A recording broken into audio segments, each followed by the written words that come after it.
Hello दोस्तों, आज की इस वीडियो में मेंसुरेशन से रिलेटेड जितने भी फिगर होते हैं उन सभी फिगरों को बहुत आसान तरीक़ा से सिखाने वाला हूं, इसलिए वीडियो को लास्ट तक ज़रूर देखिएगा। तो चलिए वीडियो को स्टार्ट करते हैं।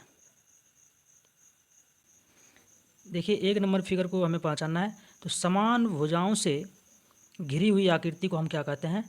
तो वर्ग कहते हैं। अब वर्ग का क्या होता है? तो वर्ग का इंग्लिश क्या होता है? तो स्क्वायर होता है। याद करते हुए चलना है, इंग्लिश मीनिंग भी याद करते हुए चलना है। फिर देखिए दूसरा नंबर फिगर क्या कर रहा है कि इस फिगर को पहचानना है। तो देखिए इस फिगर में क्या होगा कि समान लंबाई वाला भुजा, आमने सामने का भुजा क्या होगा? आपस में बराबर होगा। तो ऐसी आकृति को हम क्या कहेंगे? आयत कहेंगे, जिसका इंग्लिश मीनिंग क्या होता है? रेक्ट एंगल होता है। तो रेक्ट एंगल होता है। इसी प्रकार से देखिए दूसरा फिगर को भी हम देखेंगे। दूसरा फिगर क्या है कि इस तरह से तिरछी रेखा से मेरा बंद आकृति है। तो इसमें क्या होता है कि ये जो एंगल होता है, इस तीनों एंगल का मान क्या होता है? इस तीनों एंगल का मान का योग मेरा कितना होता है? तो 180 डिग्री होता है, जिसे हम क्या कहते हैं? त्रिभुज कहते हैं। तो त्रिभुज का इंग्लिश मीनिंग क्या होता है? ट्रायंगल होता है।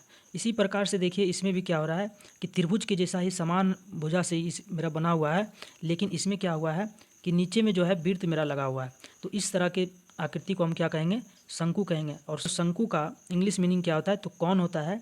तो याद कर लेना है, कौन होता है। इसी प्रकार से देखिए दूसरा फिगर को हम देखेंगे। तो दूसरा फिगर क्या है कि इस तरह से आकृति बना हुआ है और ऊपर में भी मेरा इस वृत्त के जैसा समान आकृति है, दोनों तरफ है। तो ऐसे आकृति को हम क्या कहेंगे? बेलन कहेंगे। और बेलन का इंग्लिश मीनिंग क्या होता है? तो बेलन का इंग्लिश मीनिंग होता है सिलेंडर होता है। फिर देखिए यहाँ पे क्या है कि मेरा सर्कल इसको कहेंगे। ये मेरा क्या है? गोलाकार है और इसको हम क्या कहेंगे? तो सर्कल हम कहेंगे। और सर्कल का हिंदी क्या होता है? वृत्त होता है। और वृत्त का इंग्लिश मेरा सर्कल होता है। इसको भी याद करते हुए चलना है। अगला फिगर देखेंगे। अगला फिगर क्या है कि ये देखिए माचिस के डिब्बी के जैसा आकार का है, जिसे हम घनाभ कहते हैं। जिसे हम क्या कहते हैं? तो घनाभ कहते हैं। और घनाभ का इंग्लिश क्यूबेड होता है। क्या होता है? क्यूबेड होता है। फिर देखिए लूडो के, जिस तरह से लूडो होता है, लूडो के जो पासा होता है उसी के समान है, जिसे हम क्या कहेंगे? घन कहेंगे। और घन का इंग्लिश क्या होता है? तो क्यूब होता है। इस तरह से इसको भी याद करते हुए चलना। देखिए माचिस के समान जो आकृति रहेगा उसे हम क्या कहेंगे? तो घनाभ कहेंगे। और जो लूडो के पासे के समान जो होता है आकृति, उसे हम क्या कहेंगे? तो घन कहेंगे। याद करते हुए चलना है। अगला फिगर को देखेंगे। अगला फिगर क्या है कि देखिए यहाँ पे इस तरह से सर्कल जैसा है और यहाँ पे इस तरह से दिया हुआ है। तो इसे देखिए इस आकृति को हम क्या कहेंगे? तो गोला कहेंगे। और जिसका इंग्लिश मीनिंग क्या होता है? तो स्फीयर होता है। याद करते हुए चलना है। क्या होता है? गोला का इंग्लिश क्या होता है? स्फीयर होता है। अगला फिगर क्या है?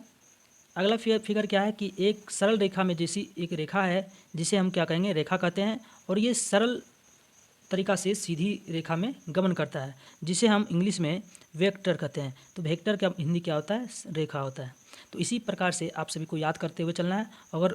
अगर वीडियो अच्छा लगा है तो वीडियो को लाइक कर दीजिएगा और चैनल को सब्सक्राइब कर दीजिएगा। धन्यवाद।